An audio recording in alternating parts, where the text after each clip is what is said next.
Jóvenes ilustres, buenas noches, buenos días, buenas tardes. En cualquier momento que escuchen esta cápsula pedagógica, soy el profesor José Cruz y me da gusto que vayan ya caminando, vayan organizando los temas de nuestra materia, directrices, generalidades, reflexiones, puntos de vista, también críticas. De eso se trata la propia materia, por el cual podemos ir dando pautas siempre para que podamos mejorar, a lo mejor no el mundo en este momento, sino nuestra práctica profesional. Bienvenidos a esta introducción del tema 4 y aquí vamos a ver algunos puntos, claro está, desde la educación básica a la educación superior y también la modificación del artículo 3, déjeme decirle, en este tiempo a partir ya de lo que fue la propuesta del 2019 con la nueva escuela mexicana, la modificación del artículo 3 y para ello también se realiza, se funda la Universidad para el Bienestar Benito Juárez García a partir ya de la propuesta del 2020. Claro está, vino la pandemia, ha retrasado todos los proyectos, etcétera, etcétera.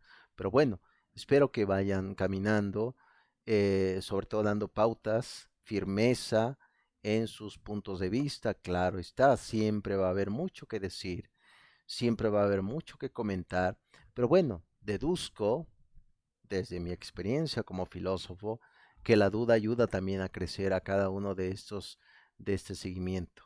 Este doctorado se trata de eso, jóvenes ilustres.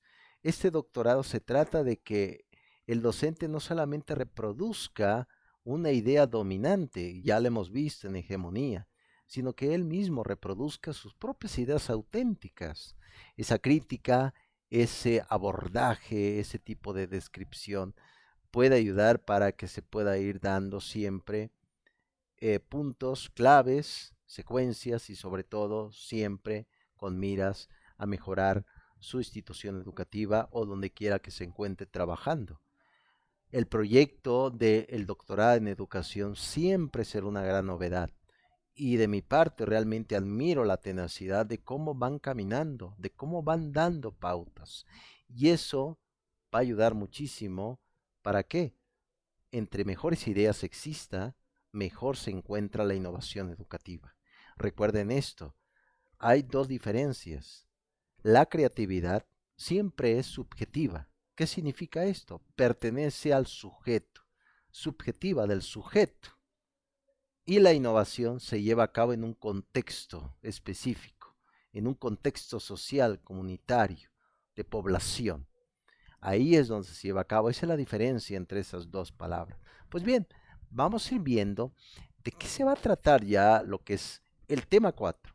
Bien, se va a ver una de las variables es configuración del sistema educativo nacional. Y ahí van a venir algunas aristas. Calidad en educación preescolar, educación básica. Claro está que hemos visto ya lo que van a ir viendo ahí la propuesta de lo que es eh, la planeación educativa del 2022, el plan de estudio del 2022.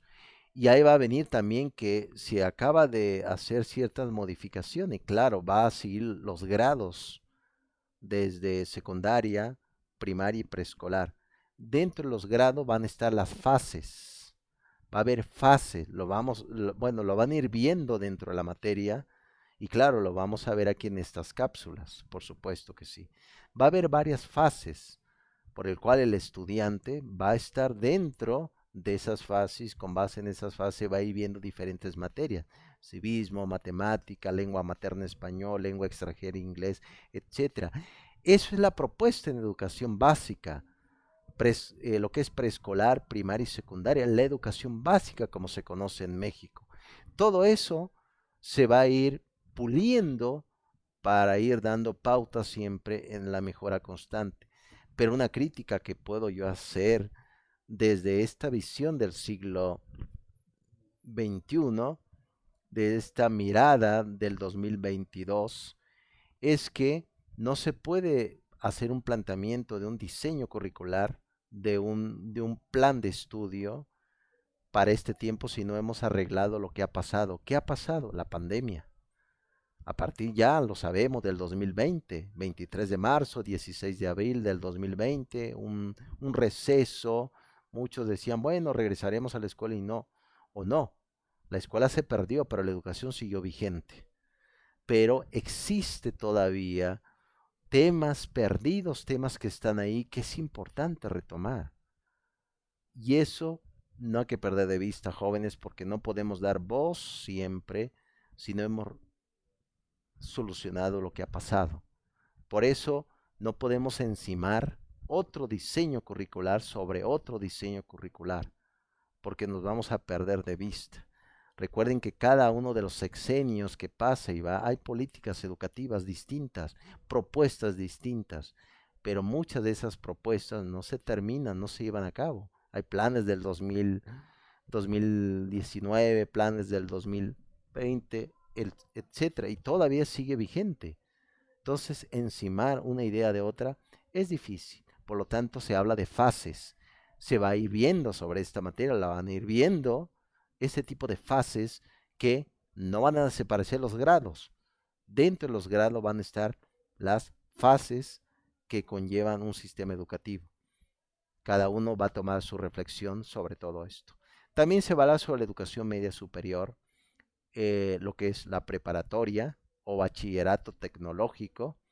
Esta preparatoria, precisamente nos recuerda un poco ese libro del profesor, lo que es el propio Eduardo Andere, donde tiene un libro que se llama México, un fracaso monumental. Es decir, en temas educativos se refiere al profesor Eduardo Andere, donde habla sobre el tema de la educación media superior. Recuerden que la prueba, la prueba PISA, la prueba o parte de la organización del propio FIMPES, que algunas universidades la tienen, etcétera, de acreditación, etcétera, etcétera. Ya en su momento se ha dado, por ejemplo, la prueba PISA, etcétera, etcétera. Entonces, eso tiene, pues, mucha historia, también complicaciones, pero bueno, eso es parte también de ese recorrido, jóvenes. La prueba enlace también se dio en su momento y era también para ver cómo estaban los jóvenes en temas de matemáticas, en temas también de historia, de reflexiones. Hace falta mucho que trabajar el tema de humanidades en la educación media superior, que es la preparatoria o bachillerato tecnológico, que algunas instituciones sí la llevan a cabo, y eso es precisamente cómo podemos apelar a todo ese conjunto de sinfín de circunstancias. Y también se va a hablar otro tema también que va generando roces intelectuales. El tema de la educación superior en México, que hablamos de licenciatura y posgrados. Claro está, está el doctorado, etcétera. Aquí, ¿qué se busca? ¿Realmente se está cumpliendo que todos tengan una educación de calidad o no? Recordando precisamente de que no todos son para la universidad. Hay oficios y el oficio es importante porque dignifica el trabajo, dignifica a la persona. Citando un poco a José María Escrivá de Balaguer, el trabajo dignifica a la persona. Por eso ese es el gran tema de ahora. Claro está que vemos muy bien que a partir ya de este tipo de conflictos, de este tipo de angustias de la pandemia, vino también oportunidades, escuelas, universidades que se pasaron también al ámbito online, por el cual uno puede estudiar. Vean, ustedes están estudiando por esta vía y van dando pautas también de mejoras. Y eso es parte de ese seguimiento, de esas ideas, de poder ir dando siempre reformulaciones del punto de vista educativo. Pues bien, jóvenes ilustres, esto va a ser el recorrido que van a realizar en esta materia y estoy seguro que va a haber mucha inquietud de aprendizaje. Cada una de las lecturas que van a encontrar da siempre sustento, puntos de vista críticos para ir dando siempre pautas para su realidad. Y nos recuerda un poco en su momento que comentó este filósofo, educador mexicano Samuel Ramos, hablaba precisamente de todos también los puntos que llevan también un proceso educativo, pero también una regresión educativa. Y eso es lo que no queremos. Hay que buscar siempre mejoras, mejoras constantes. Muy bien, jóvenes, les los invito a seguir adelante y queda al pendiente.